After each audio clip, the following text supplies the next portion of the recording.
gentlemen, let's get ready to rumble!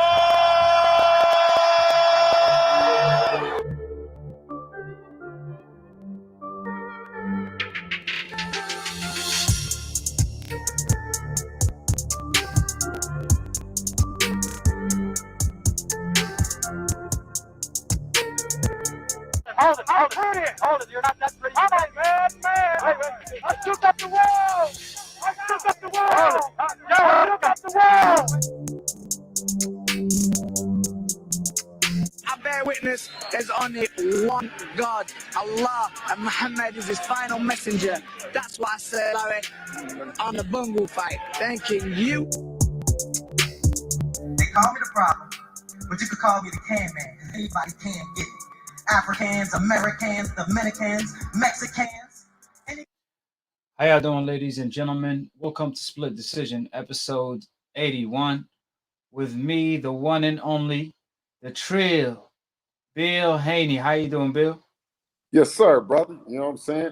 Thank you for having me once again on the true and only undisputed truth in boxing, man. You know what I mean? You know, Yes, we sir. knocking them down, bro. The absolute truth. That's what we preach. And Undisputed truth we in boxing. Yes, sir. We put it together like puzzle every single time. Bill, thank you for coming on Split Decision. It's a pleasure having you. There's a lot of questions from the fans and also on my behalf. So Eddie Hearn came out today and he stated that there's a possibility that Ryan can fight Fortuna next. So you know, it kind of took the whole boxing world by surprise because Ryan used. Hold on 1 second, bro. Hold on 1 second. 1 second before you ask the question. Hey, listen. Bill will be right back. So shout out to everybody that's tuning in. Make sure you hit that like button, the subscribe button, and click on the notification bell to get notified every time we post or go live on Split Decision and all the other shows. Like I said before, new media narrative is the whole absolute truth, and AKHi always put it together like puzzle every single time. So what's going on, brother? My man lurking. You're lurking on the world. We got a super chat. Macaneasy D499. I appreciate the love and support of the jump. Thank you, my brother.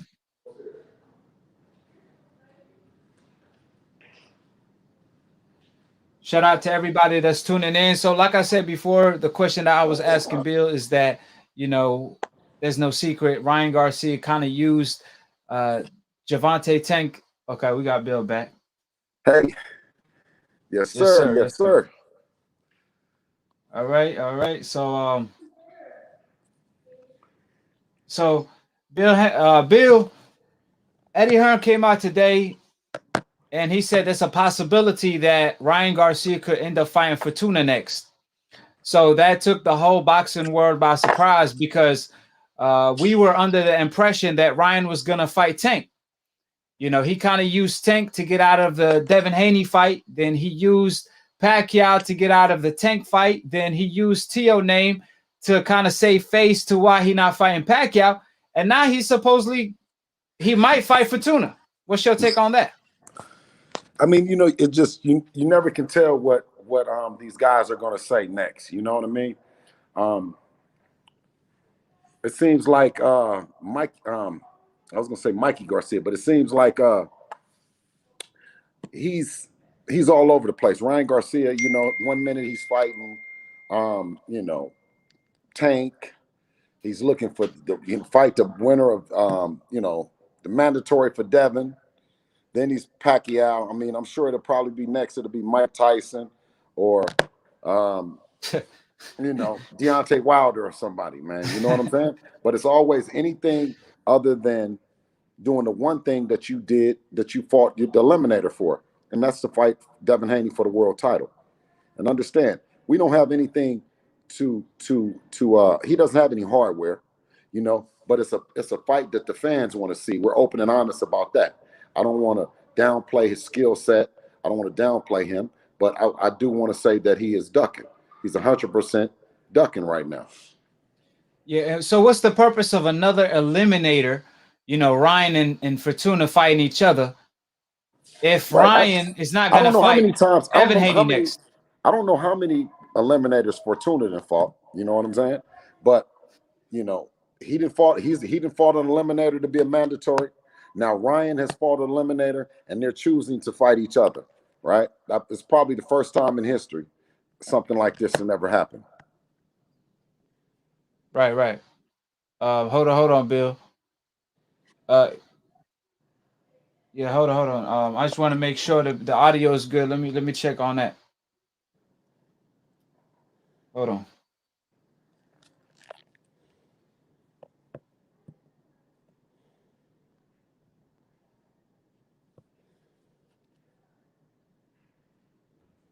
Yeah, everything good. So now Ryan is also in another eliminator with Fortuna. So we know Ryan is not going to fight Devin next because his ultimate goal is Tank. So what's the purpose of this for another eliminator? And even though he's not going to fight, or he's not going to look to fight Devin next, what's the purpose of this eliminator yet again? I can't say it's a limit. I wouldn't say it's an eliminator because they both. Yeah. Because according to Mauricio, those were the 1 and 2 mandatories. That the fight between Luke Campbell and Ryan Garcia was eliminator to be the mandatory, and he's the interim champion. So I don't see where the interim champion goes and fights an eliminator bout. Yeah, well, you recently had a conversation with Samson, which I don't know if he managed or promote Fortuna, is one of the two, where he pretty much admitted that Fortuna been avoiding Devin, but he said he was ready now. So we thought it was a foregone conclusion that now he's going to step up to the plate. However, now both Ryan and Fortuna, they rather eliminate each other. So, well, what's your thoughts on that? That now Fortuna backtracked yet again when it comes to fighting Devin? Well, Fortuna is the oldest duck of them all. You know what I'm saying? And the people, I don't know, where did they get something about us ducking Javier Fortuna? We've been chasing Javier Fortuna for years. Every time Devin announces a fight, then you hear from Javier Fortuna. You've heard from us. You've heard from me. You've heard from Devin. You know what I mean? But we have yet to hear from them. So we hear the rumors about him fighting Ryan Garcia is all that I've heard. Well, why do you think Fortuna is choosing Ryan over the champion Devin? I mean, I know that he considers that to be an easier fight. I think that the entire lightweight division, the four, I should say that the four kings, if they want to call them, or the four, the Fabulous Four. Fabulous Four. I've heard a lot of different names being described about Teofimo, Devin, Tank, and Ryan. I think out of all of them, all the other three agree that Ryan is the weakest link, and out of the four.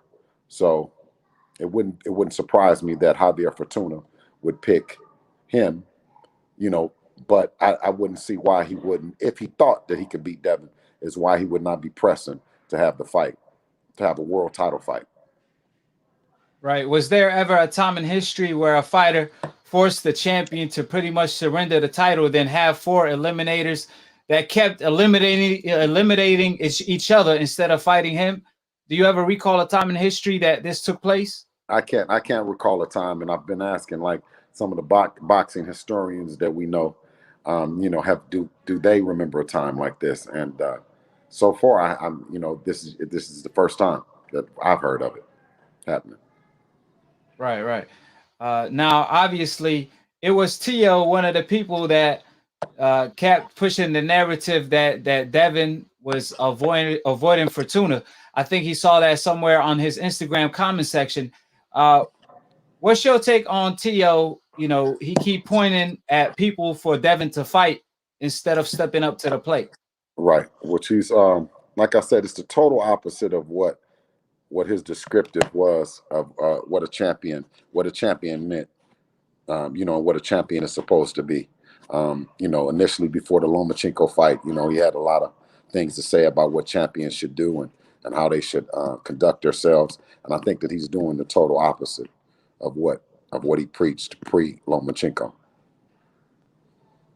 And how you feel? How Devin feel about pretty much Ryan using Tank name to avoid him in a way and save face in the process? You know, it's something that we developed over years, and you know, it's called patience. You know, patience and frustration don't run the same way. They don't run on the same street.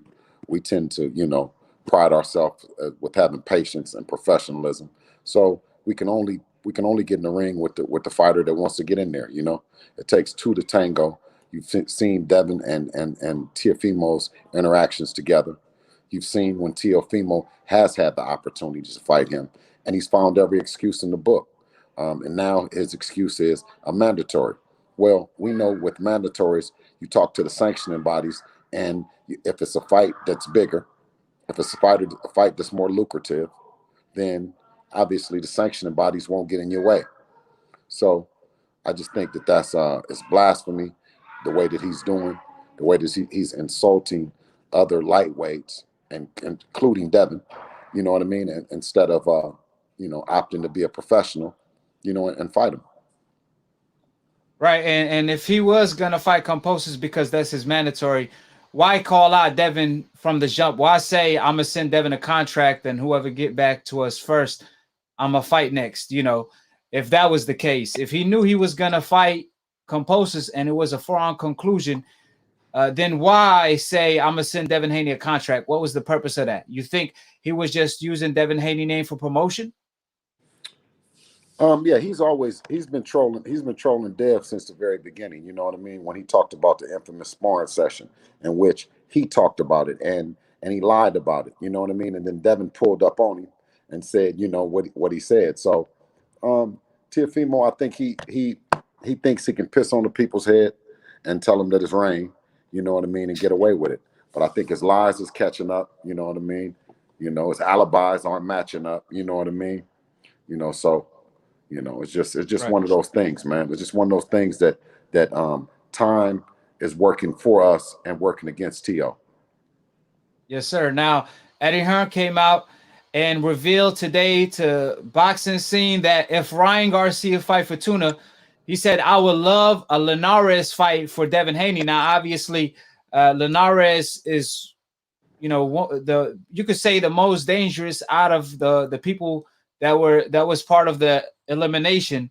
You know, Fortuna, Linares, Luke Campbell. You know, so what's your take on that fight for Devin, Linares versus Devin? As far as what I know about Linares, I mean, since Devin has been a world champion, he's talked about fighting Devin. You know what I mean? And for us, that's everything. We don't care what you said prior to that. You know what I'm saying? But you know, we look forward to you saying you want to fight him and put on an event, because that's what he is. He's a fighter, and he, you know, that's what he needs to happen is the big fights. And Linares is a credible name. I think he would be a step up in competition in comparison to Devin's last fight in Gamboa. And that's all that we can possibly do is look to continually to step up in competition. Well, Ryan was supposed to fight Linares himself before Luke Campbell, but Ryan wanted $2 million to fight Linares, and he passed out on that fight to fight Luke, obviously. So do you think Linares is the best fighter out of the 4 eliminators? I think that he's definitely the most experienced out of those. You know, he's a former world champion. He's been in some big fights. So yeah, I just think that he has an experience that they don't have, and then and a certain level of professionalism as well when, you know, dealing and making these fights happen. I think both Teofimo and Ryan Garcia, and Tank Davis, they're showing their age and not their maturity. They're being very immature about their business. Yeah, well, we know how things usually play out for Devin. When things get real, they always find a way out. So do you see Linares stepping up to the plate? Because he been, like you said earlier, he's one of the main fighters that actually been saying, and he will fight Devin and also give credit to Devin. So do you see that fight, possibly happening realistically? Well, I sure hope it does. You know what I mean? So far, he's the only one that has raised his hand, and I tend to give all the props in the world to these fighters that do step up. And we have no indication that Linares doesn't want to fight. We think that he does, so we're taking him very serious. Eddie has said that he's interested in the fight as well. And I think the zone is on board with it.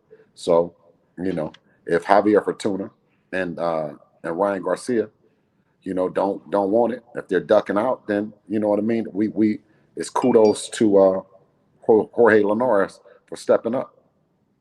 Well, that's a big fight. If Devin Haney could land the Linares fight, that would be a huge fight for Devin. Definitely a fight that everyone will love to see. Now, I have a super chat for you, real quick, Bill. Derek, he said, "Has Bill heard back from Batman about Gary?" ? He said Gary was supposed to have been getting in touch with me today. He sent it. I told him, you know what I mean. For Gary, he can email me, but I have yet to hear from Gary. To this day. To this day. So we have another a fan question from Larry through Cash App. He stated Ryan ducking, Fortuna ducking, Loma ducking, Tio ducking. Devin Haney might as well be undisputed. What's your thoughts on that? Yeah, we're more interested in making the fight happen, though. You know what I'm saying? We're more interested in making the fight happen. We give more props and stuff to the fighters that do step up, to the challenge. And if it's Jorge Linares, then that's who it is. Yeah, well, his point was, if this was a structured sport like the NBA, the NFL, then Devin Haney will be undisputed because he will have had all the champions surrender their belts.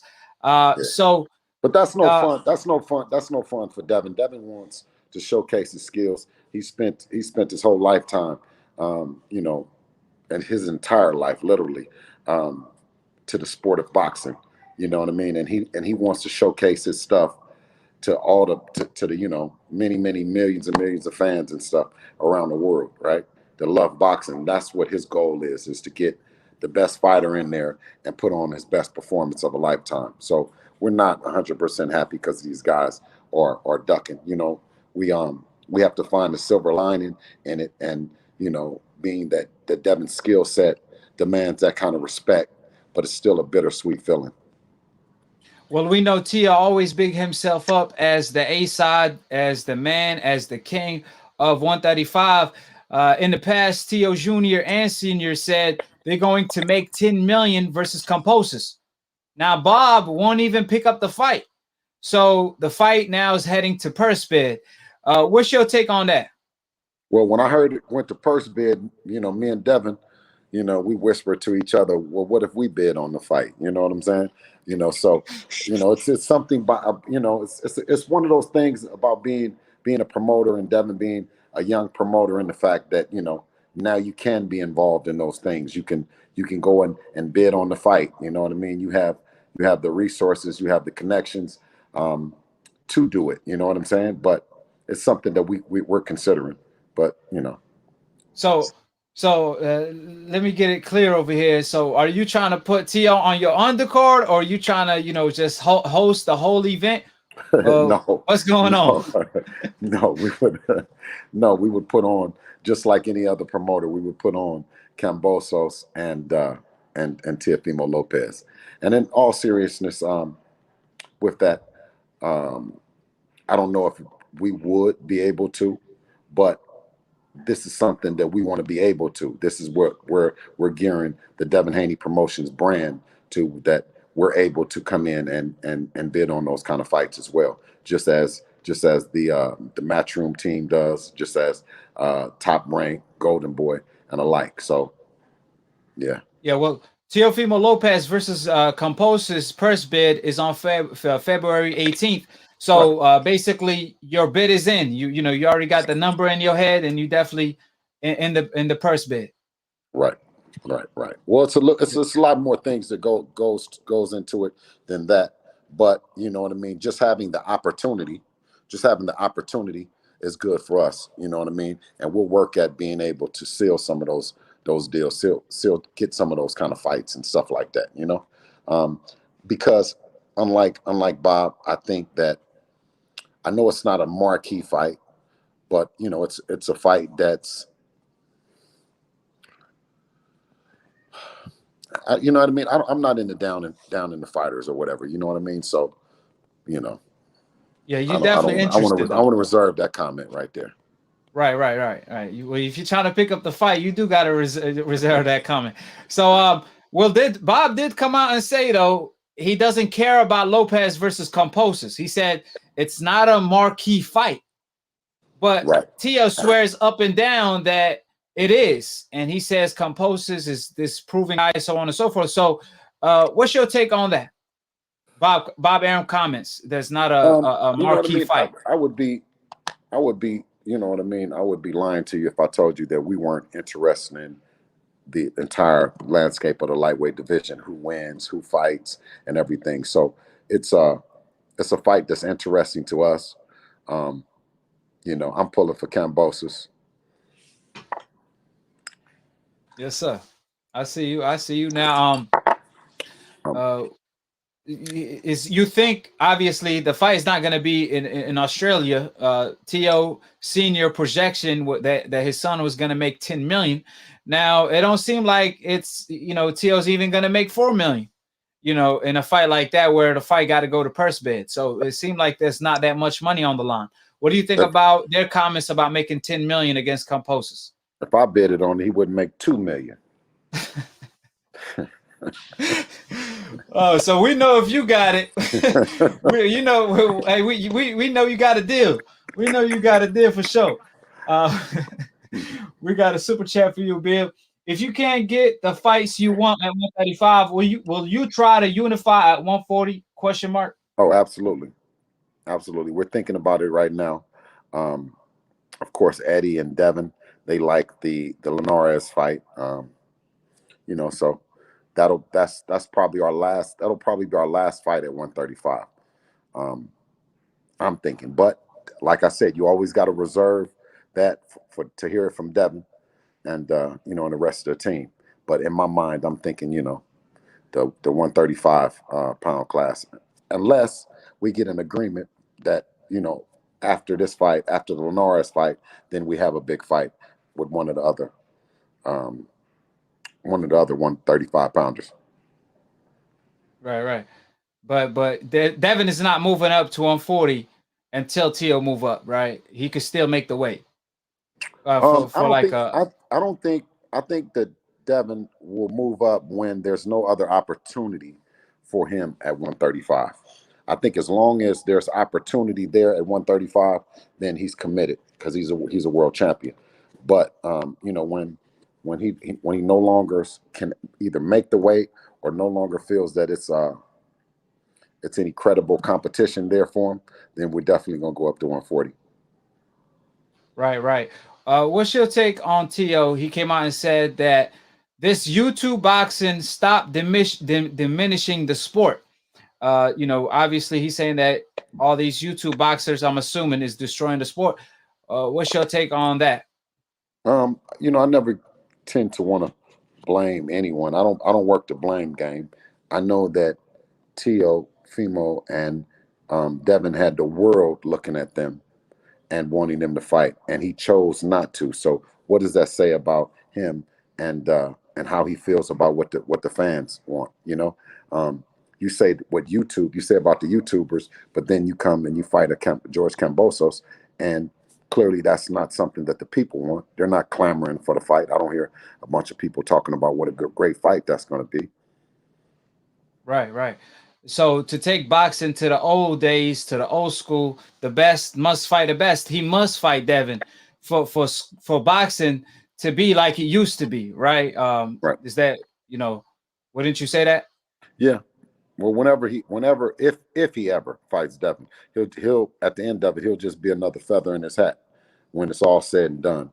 I don't consider him, I don't consider him the, just a legacy fight, Wow.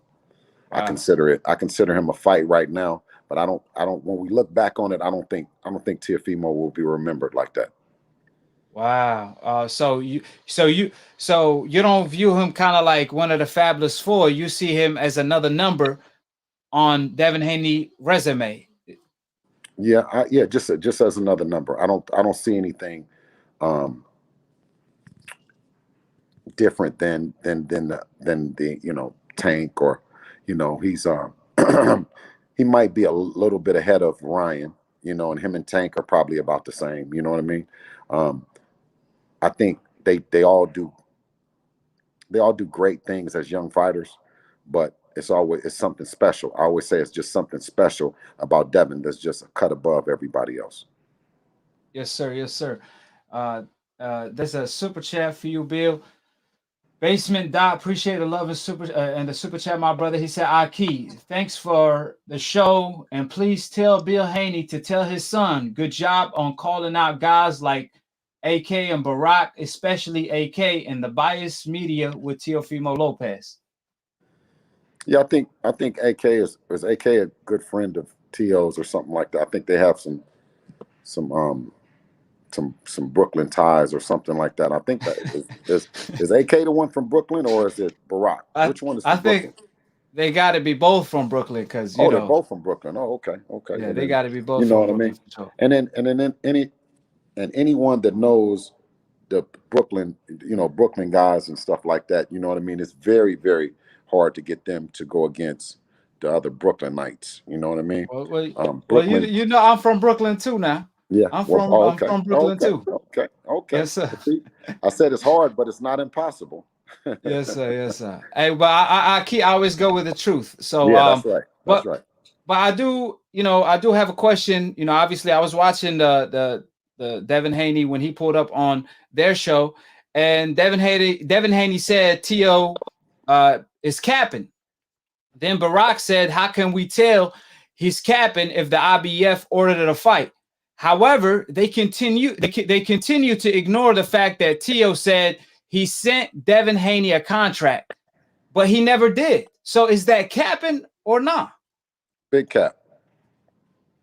Right? Big cap. I wouldn't, like I said, I wouldn't understand why or what they would be, what they would be capping so hard for, but it's definitely some capping going on when you get Devin Haney on the show and you don't address any of the rumors that's going on or any of the stuff, and you act like you don't know what's going on and you want him to explain everything. You know what I mean? It just it doesn't seem, you know what I mean? It seems like a one-sided interview.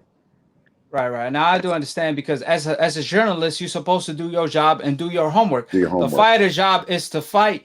The obviously the journalist, the reporter, you're supposed to do your job as a reporter and do your homework on that. Devin Haney shouldn't have to pretty much school these cats when it comes to that. But like I said, that ain't that hard to see. I don't understand why it's so hard to understand that part when it comes to what Teofimo said. But when it comes to DAZN, there's a lot of obviously commentators, and usually when a network is biased, they bias toward their own fighters on their own network. But when it comes to a lot of commentators on DAZN, they bias to fighters on another network, which makes no sense at all. Right. I don't understand it either. But like I said, we practice patience and professionalism. We know that Devin is younger. He's the youngest one out of the group, and time will reveal itself. That those guys aren't who they say they be, who they say they are, and and the guys that are commentating on it, are going to have to eat their words. Yes, sir. And Devin did say this guy is a liar. Watch his interviews. He says one thing in one interview, then says different things in a different interview. One day he's going to send me and his mandatory George composes a contract to see who signs it first. One day he's going to save my career. One day he's going to destroy it. One day this, one day that. His lies don't add up. Haney, Right. That's what he said, right? Right. So is Teofimo okay? Because Right. he is kind of like all over the place when it comes to that. I know, and that's so. I didn't expect that from him. I just didn't. So if you, I hope he's okay. Right. So who look worse right now? In your honest opinion, Ryan after the stunt he pulled with Tank, Pacquiao, and Devin, or Tio what he's doing with obviously Devin Haney right now? Who's looking worse right now? They all pretty much look like part of the Duck family, So it's the the infamous Duck, the Duck family tree that Devin put up, and I don't see anyone that's not, you know what I mean, what he said he was, what he said they were. Right. I got another super chat for you, Bill. Victor, appreciate the love and support. Do you think Ryan is ducking Haney because he sparred Haney in the past and felt his power? Question mark. I personally believe Haney won based off the footage seen. I think he's talking about the actual amateur fight, right? Because it wasn't a sparring. Yeah. Well, they sparred. They also sparred. They also fought in the amateurs. I just think that it's just, the unpredictable with Devin. He makes the adjustments, and you don't know what he's going to do. You don't know. He has great foot speed, and you don't know which angle, what he's doing in there. You know what I'm saying? He's just, like I said, he's just a cut above them, in terms of talent. And I think that's what Ryan and them are afraid of getting exposed. Right. Now, if obviously Linares is an option, but someone did ask if Devin can get Tio nor Ryan in the ring anytime soon. What about Tank? That's a fan question. No, Tank won't. You know what I mean? I don't expect Tank anytime soon. I think that I'm hearing rumors about him and Abner Mares and 130 pounders and stuff like that. He's had one fight at 135 pounds. So, I just don't think he's quick to rush to fight Devin as well. Right, but you guys are more interested in a Tank, let's say, than a Linares if that fight ever presents itself. Bro, we're interested in everybody. Anybody that's, you know what I'm saying? Like, we're interested in everybody. Tank, right? We've mentioned all of them. You know what I'm saying? Yes, and sir. I'm yes, sure, sir. and our partner in Eddie, he knows that our Devin's name is in the hat to fight everyone as well. Yeah, well, it looked like since the NBF takeover is on, that's only gonna really leave Tank, but that's like the murderous row all over again, fighting each other. So I do have another super chat. Let me read it real quick. It's pronounced as Ah. Oh, okay. Yeah. Barack. Yes, sir. Yes, sir. That's the brotherhood in New York, man. You know what I'm saying? They're gonna ride or die. But see, I like those brothers. You know what I'm saying? I like them a lot. You know what I mean? They got tremendous style and stuff. I always see them out. You know what I mean? And it's always great. But this is not personal. This is business. And when you start to tarnish our business, or you speak untruthful about our business, or you act, you play ignorant about our business, then you get a different side of me, for sure. You know what I mean?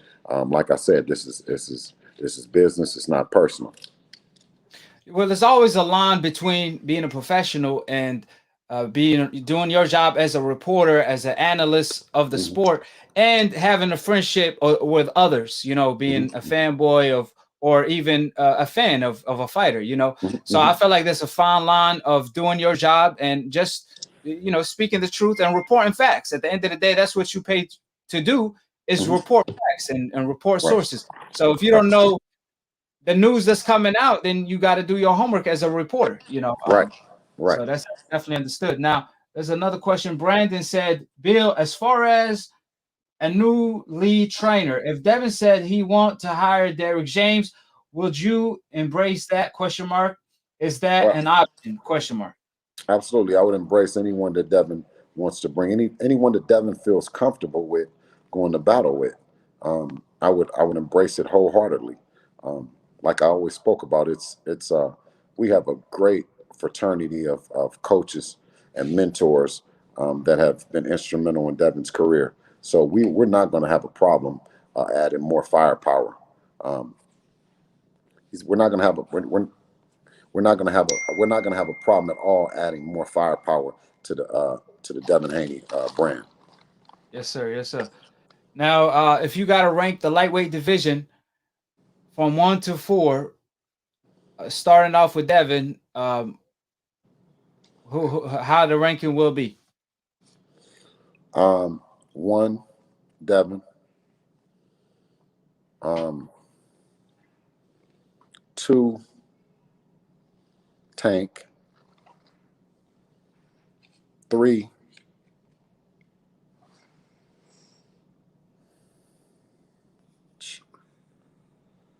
I can't really rank them dudes, man, because they're like on BS time, man.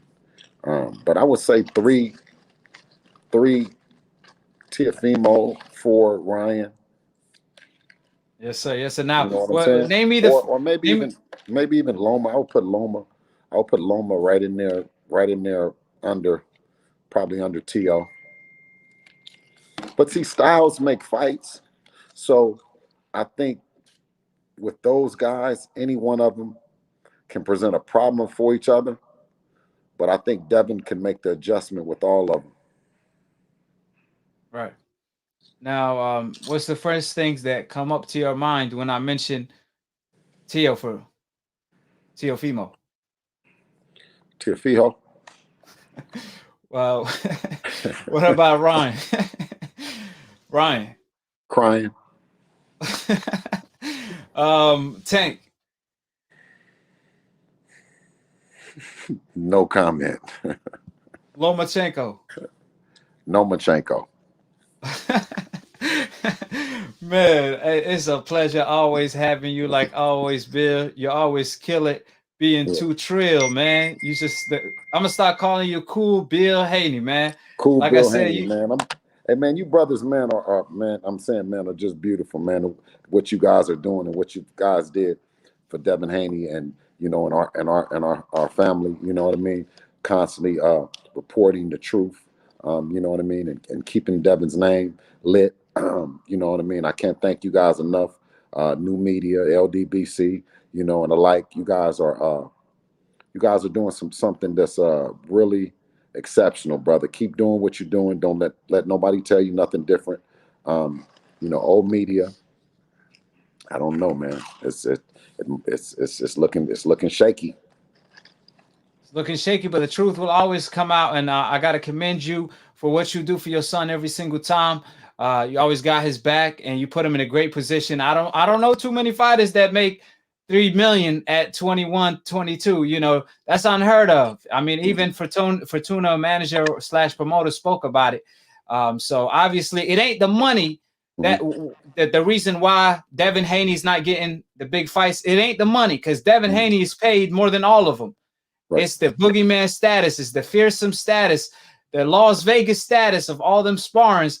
We already know what time it is. So, you know, I got to commend you for putting your son in position. Yeah, I appreciate you for that comment as well. But like, you know, in boxing, you know, you don't get your check until after the fight. So, you know, you never know what the purse is going to be until you negotiate. And, you know, it's not beyond us to kick some money back to get the right opponent. You know what I'm saying? So we did it in the past. You know, so, you know, we don't know what the number is going to be until after the fight. But we want the world to know that we're here for all the smoke and we in it to win it. Yes, sir. Yes, sir. So appreciate your time, Bill. Where people can follow you on Come Instagram. say hi. Go ahead, shout out your Instagram or and social Come here. media. This is Sean. This is my guy right here. This is Sean What's Haney, good? man. Sean, Sean, what's going on, Sean?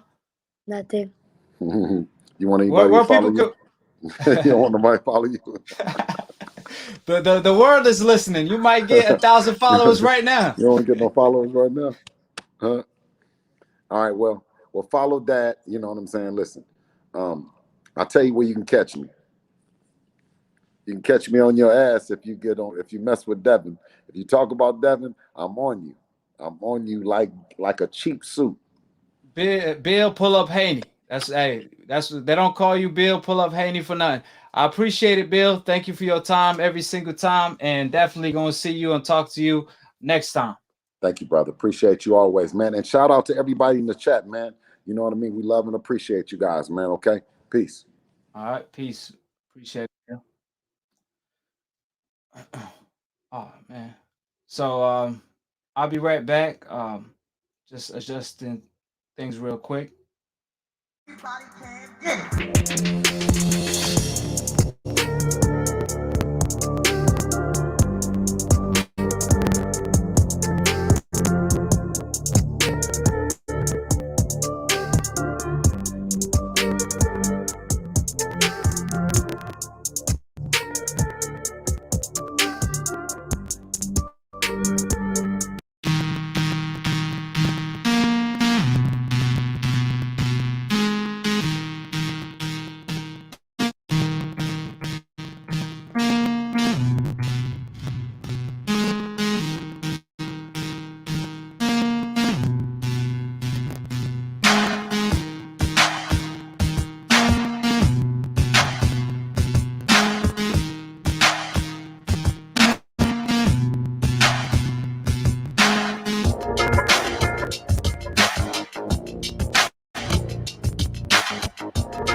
I will be right back in a few, facing a little technical difficulties. So just hang it there with me. Go ahead, call in to hold your position. I'll be right back.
We back. Y'all gotta excuse me because if it ain't one thing, it's the other every single time. So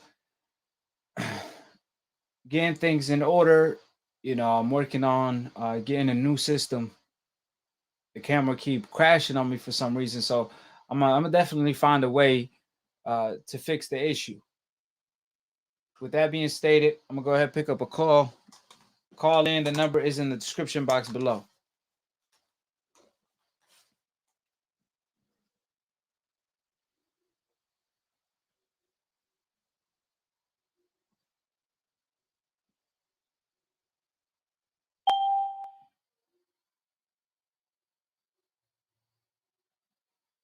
Hello. What's going on, Aki? What's going on, Joey? Can you hear me? Yeah, I can hear you. Okay, all right. Yeah, so someone said it's a little echo, so I didn't know what he was talking about. Yeah, hold on, let me get myself together a little bit over here. All right. So, there's a particular topic you want to talk about.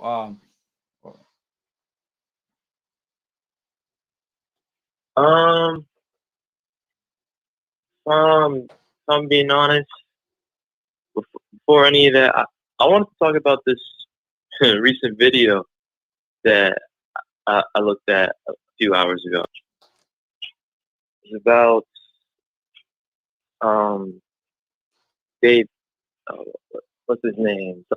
I don't remember his first name, but I remember his last name about Kinlan and regarding the MTK and MGM, like private company over British boxing stars like Carl Frampton, Tyson Fury, and how that's related to the mob and boxing.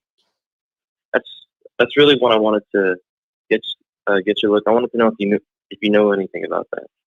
Yeah, Daniel Cannonhan. I don't know if I'm pronouncing it right, but I watched the documentary as well that came out. It was a great documentary called Boxing and the Mobs. Obviously, shocked the heck out of me. I didn't know pretty much.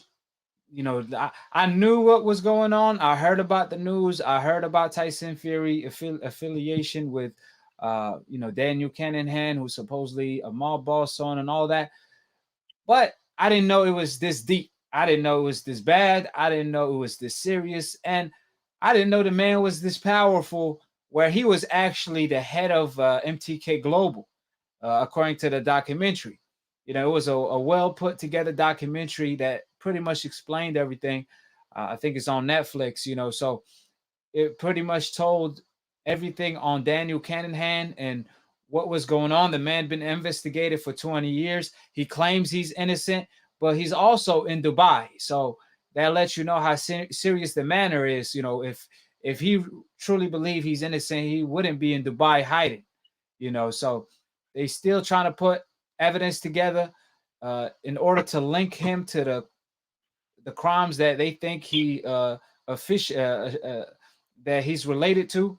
Then they could go to another country, because you can't just go to a third world country and take someone or snatch someone. So I think it was a great documentary, well put documentary, a beautiful documentaries that just show the corruption that exists in the sport of boxing, because one of the people that is the face of the sport of boxing, one of the strongest companies in the sport of boxing is MTK Global. There's no doubt about it. I don't know how long. I think the for the past 5 years, it just took off on the scene out of nowhere, and now they just signing everybody, paying a lot of fighters a lot of money. So there's no telling what's going on. But one thing for sure, this documentary just exposes the corruption, because now you see how Tyson Fury was able to get away with dirt. You see why Tyson Fury was able to tamper with his gloves and get away with it, because it's this type of corruption.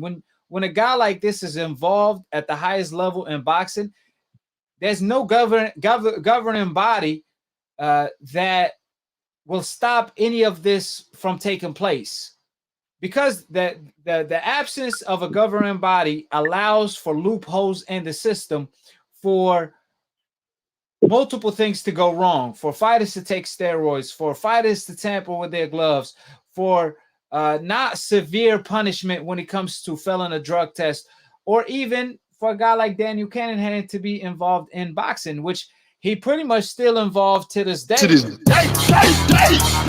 According to the documentary, they, the reporter of the documentary that put the documentary together, he went and asked the current president of MTK Global, which he actually told the guy who's doing that documentary that he's still running the company overseas. You know, he's still got a say so in the company. So what was your take on the whole documentary, and what did get your attention? What was the shocking part, like that you were like, wow, I didn't see this coming? Honestly, I was just surprised. I mean, I've always known boxing and the mob have been connected for several decades now. That's not too surprising, but I didn't know that gang wars between organizations, especially out of like all over the world, globally, being in the UK, having this much effect on it. Like people like this David Kinlan guy and other people he dealt with during that incident going on while he was getting boxers. More importantly, I also found it very odd when a certain particular boxer, pretty famous, who's recently going into a fight, I think this February, against Jamel Herring, Carl Frampton, how he reported that he wasn't paying the MTK, originally the MGM, any like he doesn't have to pay them anything, from what I recall, in regards to management. Correct me if I'm wrong. So my thing is, well, if your fighters aren't paying you, how are you staying afloat? Right. You don't businesses like this depend on that. So that took me off guard, as well as I did a little more research after watching this, and I discovered that following this being published, one of the journalists who helped make and create this was threatened, and right now they're in hiding because them and their families' lives were threatened after creating it. Wow. So, like you stated before, if such a man is so innocent, why are the people stating this are in such a rush to silence people? Well, one thing for Let sure. them talk if you got nothing to hide. Right. That's why I said this kind of question is really questionable that he's overseas in Dubai, in a third world country. If he's innocent, he should be back home. But to make it clear, Daniel Cannonhan have not been convicted yet. He have not been convicted. They don't have enough evidence to convince him, to go to a third world country and pretty much capture him. But hold on, let me read the super chat real quick. The documentary make me think about the long 10 count, the draw decision in Wilder Fury 1. Also, the guys that got Care Foot to be quiet. Oh yeah, we're gonna talk about that, my man. We're gonna talk about that. You already thinking ahead, but we're definitely gonna dive into that for sure. But I do want to mention this point. There's news that came out that cartel boss Daniel Cannonhan officially banned from the U.S. after being placed on the list of being pretty much a terrorist. This is what the reports came out by the Irish Sun, right? That's a report that came out the other day. So just to let the people know. But I do want to, I want to get your take on this, because one of the main thing that got my attention in the documentary was what you mentioned about Frampton. I do not know his name, but I do know the person, right? I know this guy named Barry it's McGuigan. He's a feather. He used to be a featherweight champion back in the day. You know the guy name? You know how to pronounce his last name? Nah, I don't think I know that. Yeah, well, we're gonna call him Barry, right? But this man basically lost 5 of his fighters to MTK Global. After majority of them were already under contract, like they already signed the contract. And some way, somehow, you know what I mean? They still lost the man. he still lost his fighters to MTK Global, so you know what kind of power they have overseas.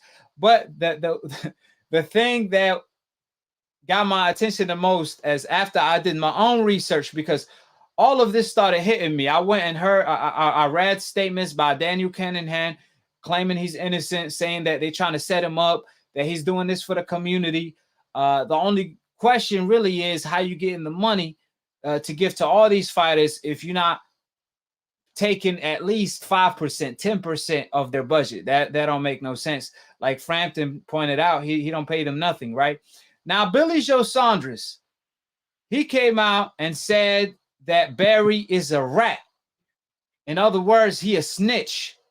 Now, Billy Joe Saunders, he made a hell of a mistake, because what the hell is Barry snitching on?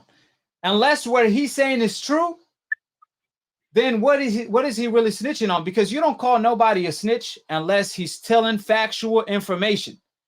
If he's not telling factual information, then you're going to call him a liar. So by Billy Joe Saunders, who signed to Daniel Cunningham, by him calling Barry a rat, the featherweight, the former featherweight champion, by calling him a rat, he pretty much ratted on Daniel Cunningham. He actually snitched on Daniel Cunningham, because now he put more eyes on Daniel Cunningham, because you only call someone a snitch when they tell on factual information they weren't supposed to tell. So Billy Joe Saunders actually ratted. He made the situation worse when he tried to stand up for Daniel Cunningham. What's your thoughts on that?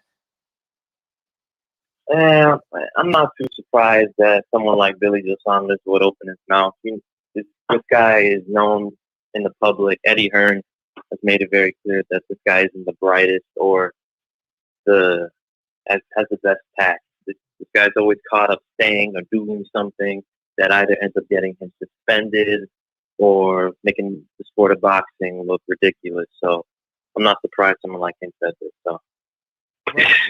And Eddie Hearn told him just shut up, man. Eddie told him just shut up. Don't say anything. Delete all your social medias, because last time you effed up the Canelo fight over hitting the punching bag, displaying how would you hit a woman, and now you about to mess up the Canelo payday yet again by calling someone a rat and telling on the guy you trying to defend by calling someone a rat, because you calling someone a snitch on some factual information. So you pretty much ratted on him yourself. So that's what Eddie Hearn said recently. But he didn't say, he just told him to stay off social media. But I saw some crazy, by Daily Mail. They put out some screenshots by Billy Joe Saunders in which he said, any flower shops for Valentine's so I can send my daughter. Thank you, DM me. So he taking shots. Supposedly, he's taking shots at Barry's daughter because she died in 2019. So this was him taking shots. Now, Billy Joe Saunders, he claimed that wasn't him. I don't know. He trying to claim that his Instagram got hacked or what, because this clearly was his Twitter and Instagram and Facebook. So there's no telling, but the situation is getting out of hand for sure. I think, like Eddie Hearn told Billy, you better stay out of social media, because he's saying some really wild things. What's your thoughts on that? I mean, when you got someone like Billy Joe Saunders, like good boxer, talented, but it's just like I said before, you want to keep that guy under a tight leash, because he already has costed the Zone and Eddie Hearn a lot of money before, making the Canelo fight fall short with his stupid comments, and getting involved with somebody who's been like not convicted but suspected for being in gang and like international crime, like it's like problems. I mean, why would you vocalize your opinion on that as a boxer who's been under this guy before? That puts not only suspicion on you, but it adds suspicion on that. Like, why wouldn't you just stay silent? Like, say what you want, but you don't see other fighters going out of their way to do the same thing. So, like I said, Billy Joe Saunders just needs to listen to Eddie Hearn and just keep his mouth shut because all he's doing is drawing more eyes. Right. And one thing for sure that I pretty much paid attention to, which I brought up a long time ago, whenever Martin Carrefoot, when he came out with his allegations, when he said he was bribed to lie in court and then he was never paid, and he said he wanted to tell the truth before he passed away because he don't want to die with guilt. Now, Martin Carrefoot, as soon as he came out with them statements, there's no secret about it. Tyson Fury went on Instagram and said, "I'm coming, we coming," and he posted the same location as Martin Carrefoot, even though he was in another country. Like a couple of days before that, he flew all the way to Martin Carrefoot hometown, right? 6 months after Martin Carrefoot completely disappeared, and out of nowhere, he drops the allegations. When he was asked why you no longer why you don't cooperate with UKADA anymore, he said that I had nothing but problems from the beginning of this. I just want to pretty much live in peace. And, I already said what I had to say. And he left it at that. He would not cooperate with UKADA. The police is still talking to him. They're still investigating, but the situation is bigger than him. He knows that his life on the line. If he says anything, they could, do something to him at any time. So he felt like, you know what, I'm just going to back out of the situation. Obviously, he was also threatened as soon as he came out and exposed Tyson Fury for bribing him to lie in court, because he told the Daily Mail as soon as he came out with the reports in March, he said that he was threatened over the phone on more than one occasion. People knocked on his door, threatened his life. He also said that people will do drive-bys and in order to scare him, right? So this is not a one incident thing. So this happened over time. As soon as he came out with that news and told Daily Mail that, he disappeared for 6 months. We didn't hear nothing from him until he dropped the allegations, which it was really shocking for old media to come out and say, oh, Tyson Fury cleared of any allegations. No, he was not cleared of any allegations. Someone threatened Martin Carrefoot, a 70 years old farmer. Someone threatened his life, and that's why he won't cooperate with UKADA. He's not cleared. He did not get, he wasn't proven innocent. So just to make it clear, that's why he relinquished the license too, because he was facing an 8-year ban by UKADA. But it's just a lot of corruption in boxing. I think Tyson Fury is putting a black eye on the sport of boxing. And to see old media defend a person like that who got busted for steroids, who threatened a 70 years old man, who affiliated with mob ties, and it ain't just your ordinary mob ties. I'm talking about, at the highest level. So he cheats Deontay Wilder, and they let him go. They act like they Stevie Wonders in 2020, even though they blessed with having a vision. They claim they don't see anything. They want to act like boxing is the safest sport, the most secure sports, like the commission always does their job. When they never busted anybody cheat in the past, they always took the trainer to do the job. So I encourage everybody that's listening to go and watch this documentary. It's about Daniel Cunningham, boxing, and mob ties. So it's a very well put documentary, a beautiful documentary. Like I said, Daniel Cunningham is still, he's not convicted of anything. He's still pretty much innocent. But they've been investigating the man for 20 years. So, he got to be really powerful for him to be maneuvering around 20 years investigation, So I'm going to just leave it at that. Like I said, you can also check out Daniel Cunningham's statement. The only problem for Daniel Cunningham, I will say, is just how he provided money. I don't think any, because they try to put they try to save his reputation, like how they cleanse the money. They want to cleanse his reputation. But the only problem is, I think the Frampton situation hurt him when someone went to court and told court, I don't pay nothing for them to manage me. They just give me free money, basically. Like, they promoting me for free, managing me for free. So I think that hurt his situation. If a fighter would have said, yeah, I'll pay 15%, then it would have been more understandable. However, when you don't get paid off fighters, and MTK now is such a big promotional company, it used to be MGM, I think.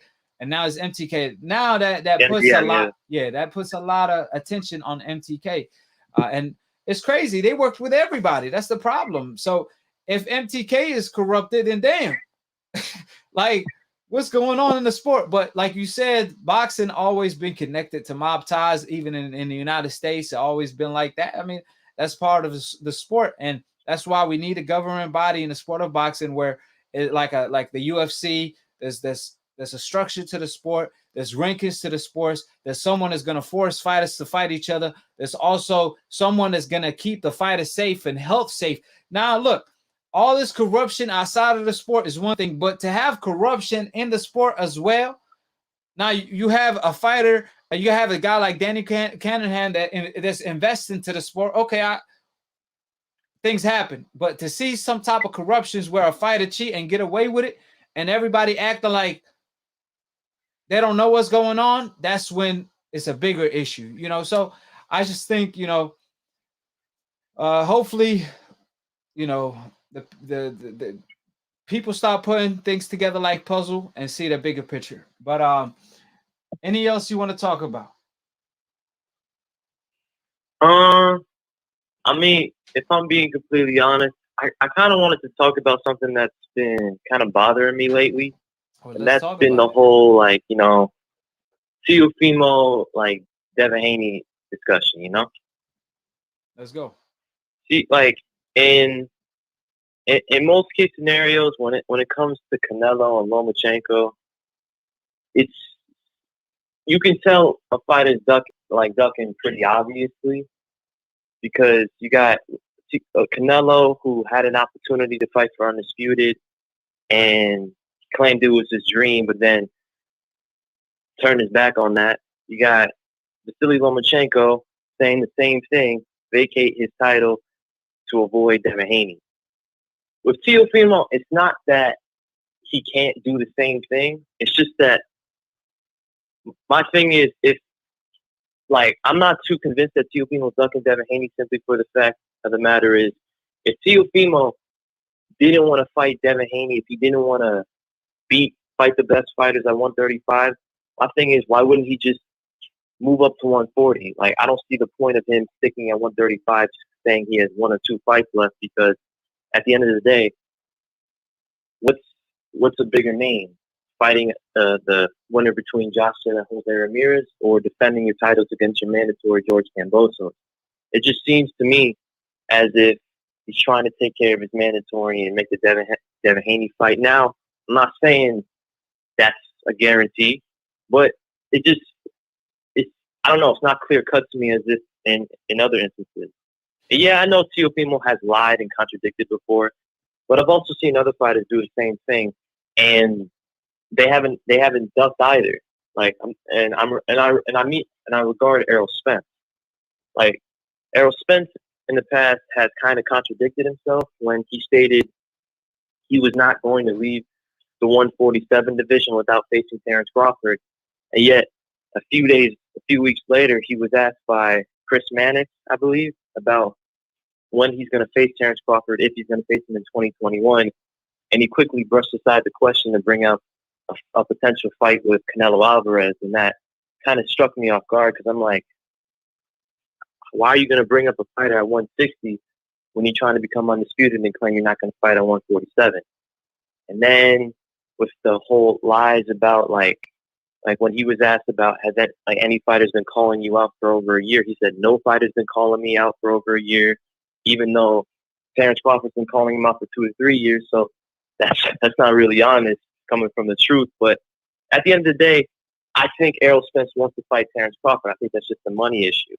With Teofimo, I just think the reoccurring thing with Teofimo, I feel, is this: he just wants Devin Haney to fight a formidable opponent like a Fortuna or a Jorge Linares, which seems to be his upcoming opponent next. So I don't know.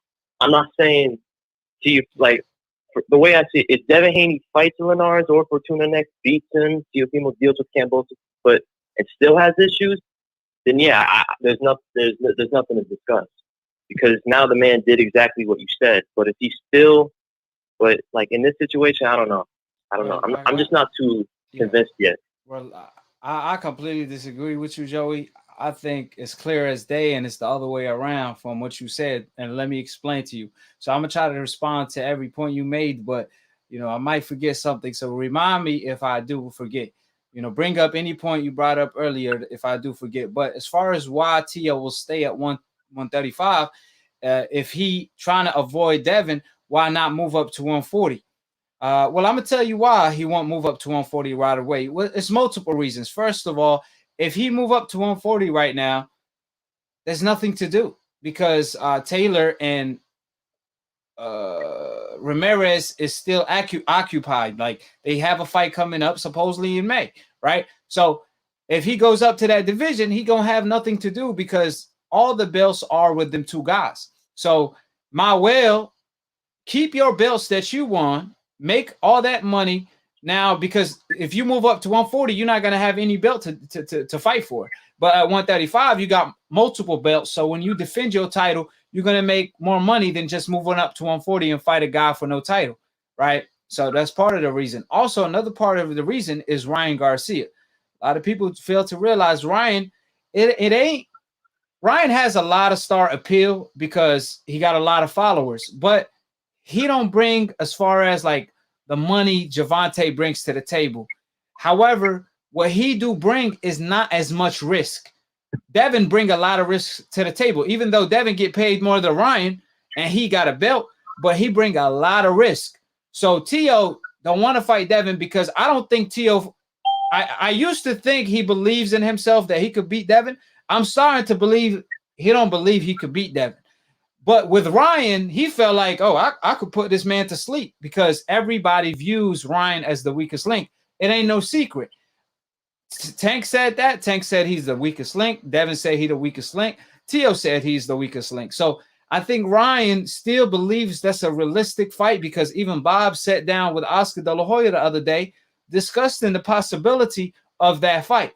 But I know, man, look, I ain't no fool. And that Tio fooled the hell out of me. I'm going to be honest with you. Just like how I believed in Charlo, I believed in Tio. I believe Charlo will fight Benavidez. He will fight Benavidez come September. And you'll see. But with Tio, I thought the same thing. I thought, oh, he going to fight Devin. There's no doubt about it. Like, he called out Devin. Like, let's not forget. Because you said, why fight Devin right now, this and that. He called out Devin. He said, I want to fight Devin for undisputed. But I think old media got to him. I think old media, like the Max Kellermans, told him, hey, we're going to call you the best. You don't got to fight this fighter on the coincidental list. We still going to call you the best. You could be the best pound for pound fighter in Europe. We still going to call you the best. So Tio speaking to Max, speaking to all these old media members like Yahoo Sports, Kelly, they tell him, oh, all you got to do is just fight Josh Taylor. You don't got to fight Devin. You don't got to fight Tank. You don't got to fight none of these guys. All you got to do is do whatever you want. You the man. You the shot caller. You can fight whoever you want because you proved yourself. They keep telling him that. So he's starting to believe this because, see, when it comes to Floyd Mayweather, when he beat Corrales, nobody told him, oh, you can fight whoever you want to fight. You only tell a fighter that when he's about to retire. You don't tell someone that is entering his prime, especially when it comes to fighting someone from the Fabulous Four, like the Devin, like the Tank. You don't say, oh, you don't got to fight him. And that's why he had a wake-up call when he ran up on Mike Tyson, because you saw him chilling, and Tio got really comfortable talking to Devin on the phone. But Mike was trying to start some shit. Excuse my language. So when Tio started speaking to Devin, yeah, when Tio started speaking to Devin, he was like, well, I'm gonna see what I got this Composers fight. Mike was like, Composers? He's like, nah, fight him next. You guys should fight next. You guys should fight next. So Tio was like, oh, yeah, we should. Yeah, we're gonna fight next. And what happened after he left the room? He didn't live up to his word. He did a million interviews where he said he was gonna fight Devin next. He said he sent Devin a contract. Look, at the end of the day, if he sent Devin Haney a contract, it would have at least made him look better, even if the fight didn't take place. If he at least sent him a contract just to live up to his words. But when you tell the public, hey, I sent Devin Haney a contract, and this is not his first time doing it now. He did it before he fought Lomachenko too. And it also turned out to be a lie. When you do things like that and you don't follow up, that's capital C, capital A, capital P, with all the respect, right? Now, like I told you, Joey, before, I told you that it's one thing if you want to build up a fight. I understand. I know what's reality. Reality is Tio knows Devin is one of his most dangerous rivals. So he's saving him for last, just like Tank, just like Ryan, just like everybody else. He's like, you know what? I'm going to fight Devin last because he's like one of the most dangerous out of the bunch. So he don't want to admit that to the public. It's too much pride. You know, he is the takeover, this and that. So he want to claim that, you know, he want to diss Devin Haney. But I think he took the wrong approach because, like I said before, you don't talk trash and say, I'm going to fight you next year. Nah, if you're going to talk trash, you got to back it up now. You can't talk trash and be like, you know what? I'm going to fight you next year. You can't talk to someone like if you in high school and you talk trash to someone in your class, you can't talk trash to them and tell them, I'm going to beat your ass. And then when it's time to fight after school, you tell him, nah, I'll fight you in college. You fight me in college? Well, you should wait till you in college to start talking shit. You can't talk trash right now before, you know, you're ready to fight. And that's the thing. The comparison between Errol and Tio doesn't look right because, first of all, Errol is still at the welterweight division. Errol Spence did say, I'm going to get all the belts on my side, which he's trying to fight Ugas next, and that's the third belt, before I fight Crawford, because Crawford is the most dangerous. He even said that we're going to go in the ring and try to kill each other. So he always acknowledged Crawford as one of the best in the world. Now, Tio, on the other hand, he's trash-talking Devin, saying that he's this, saying he's that, and he's saying he's going to fight him next, and then he doesn't live up to it. Like, he just misinforms the public. Like, he will say Devin is ducking Fortuna. Devin is ducking Lomachenko. And it's like I said, if Tio is in the same high school as Fortuna, Lomachenko, and Devin, and they all in the same class, it's like Tio's talking shit to Devin Haney and telling him in return, no, don't. He said, I bet you ain't gonna fight Lomachenko. I bet you ain't gonna fight Fortuna. The whole time, everybody's like, oh, I thought you were trying to fight him, though. You know? And lately, Fortuna, like I said, own promoter came out and, he clarified that we never wanted to fight. We turned down the fight on more than one occasion. So it's like Fortuna been ducking Devin Haney since middle school. You know what I mean? So I just felt like you don't talk trash unless you're ready. And they are two of the Fabulous Four. And we also can't forget that Mike Tyson want to see the fight. The whole world want to see the fight. And it's the biggest money fight that he could make. Josh Taylor told Teofimo, you need to fight the best lightweights in the world. You need to clean out the division before you fight me, because truth be told, Josh Taylor did the same thing. Josh Taylor beat Postal. Josh Taylor beat Regrius, and he beat multiple undefeated fighters. Matter of fact, 4 out of his last 5 fights were undefeated fighters. I think if you combine his last 5 opponents, it's 250 wins and 1 loss. So he cleaned out his own division. Well, we can't say the same thing for Tio because he claiming he's undisputed, but there's a dispute right now. If you Google the definition of undisputed, there's no dispute. However, right now, regardless of what you believe, there's a dispute. So you can't be undisputed because Devin Haney is fighting he got a belt and he's defending it. And he got a certification for it being a regular champion. There can't be 2 regular champions. Like Teofimo came out and said that he also got a regular belt. That's not true because you can't have 2 regular belts per division. That don't make no sense. And then he tried to flip it to, it's a super belt. There's no such thing as a super belt because that's not what they called it. The WBC called it the franchise designation, which is the witness protection designation. So I just think Tio's just paying for witness protection. I understand why he's doing it. But at the end of the day, like I said, I'm not telling him to do something that he didn't promise the fans he was going to do. He told the fans, I'm gonna fight Devin next. He told Mike Tyson, the baddest man on the planet, I'm gonna fight I'm gonna fight Devin next. I really I would pay to hear what Mike Tyson got to say about this Teofimo situation with Devin. Teo, I know Mike Tyson is under the impression that Devin is gonna fight Teo next and Ryan is gonna fight Tank. And I promise you, he's probably like, man, these two fooled the hell out of me. I gotta give him credit. You know what I mean? Their cap game is on 100.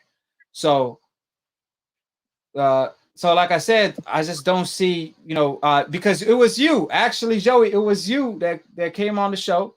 And you said last time I spoke to you that if he don't fight Devin next, then he's ducking. And because we discussed. No. I didn't say no. I didn't say if he don't fight Devin next. I said if he moves up to 140 without fighting Devin Haney, he's ducking. But still, regardless of the fact, I still think he needs to face Devin Haney. Like at the end of the day, if he moves up to, if he states after this fight with Kambosos, I'm moving up to 140. I got nothing left to prove. Then I got no issue stating that Teofimo's ducking. That's what I stated.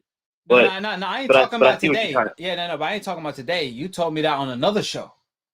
I remember. No, I know. I remember. Yeah, me and you were having a conversation about Teofimo and Devin Haney's situation in the past and how they were in a WBC tournament, right? And then you brought up the fact that, I know he's gonna fight him next. And I told you I agree. And I asked you, I was like, if he doesn't fight him next, are you going to call in and say he ducking? You said absolutely. If he does not live up to what he told us and what he promised us after he beat Lomachenko, which is he's going to fight Devin next, then he's officially ducking. Now you giving him another pass. Now you telling me, if he don't fight him after he beat Linares, then and move up to 140, then he's ducking. I'm going to tell you this right now. He ain't going to fight Devin, not after Linares, not after whoever. He not fighting Devin Haney anytime soon because you could tell his energy. He don't have the energy that shows you that he want to fight Devin next. And I don't got to tell you about his energy. Facts says so. As soon as, what's his name? As soon as the 140-pounder, Josh Taylor. As soon as Josh Taylor fight Ramirez for undisputed, then what you gonna call back and tell me? AKHi, he moving up now after the Kambosos fight to fight Josh Taylor. I can't knock him out for it. I can't say he ducking Devin because he moving up to fight an undisputed champion. You see what I'm saying? So if it was I see what you're saying. Yeah, if it was a time for him to fight Devin, it would have been now because Josh Taylor is about to be undisputed in May because I truly believe he will beat Ramirez. And then after that, Teo's going to say, I want to fight Josh Taylor. I'm going to move up to 140 if he can't land the Ryan Garcia fight. You see what I'm saying? He's just having a backup plan in case he could land the Ryan Garcia fight, which is the weakest link, and be like, if he could land that fight, then he going to take Ryan first, then head to Josh Taylor. But I could assure you, if he can't land the Ryan Garcia fight, he is not going to fight Devin. He's going to move on right away to fight Josh Taylor and try to justify not fighting Devin that way. So you also, I'm pretty sure because you already said in the past that if he don't fight Devin next, he's ducking. And now you retracting your statement saying you're going to give him another opportunity. You can't take your statements back, can you, Joey?